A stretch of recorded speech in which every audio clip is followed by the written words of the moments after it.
weren't culpable or blameworthy for those experiences in the first place.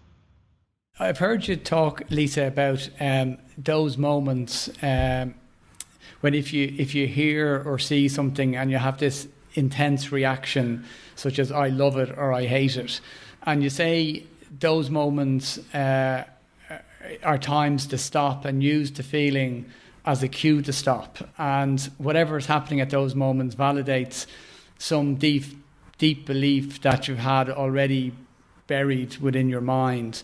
So if you stop and you take a moment and observe what's going on, it'll help you, regulate the situation.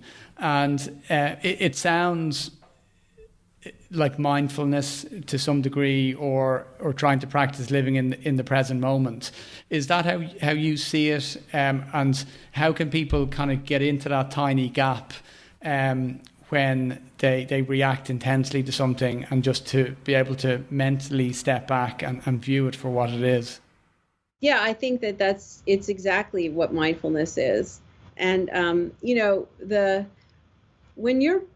when you're having a very intense feeling, like your affect or your mood is very intense,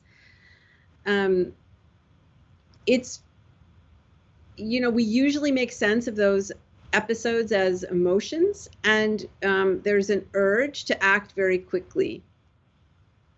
But in those moments, it's useful to stop and take stock of, to the extent that you can. If you're driving on the highway and somebody cuts you off, you're not going to stop and take stock. You're going to do what you need to do to keep yourself safe. But when you can, you should stop and interrogate the situation, because it's an opportunity for learning and kind of excavating your assumptions, your deeply held beliefs. And whenever I get enraged or really angry, which I'm human, I have a human brain. My brain constructs anger more frequently than I might like. I try to stop in those moments and I remind myself, anger is a form of ignorance. This is a Buddhist saying, anger is a form of ignorance. So it means that I'm experiencing someone as blocking my goals, right? And getting in my way or interfering with what I want to do, or violating a deeply held belief.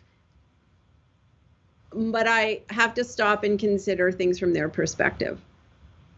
Because maybe if I have a more full understanding of the situation, that I won't be angry anymore. And almost always that's the case. When you take somebody else's perspective, your anger often, or at least for me it happens, my anger often just dissipates. And I might be left with a different problem to solve. Usually it's a preferable problem.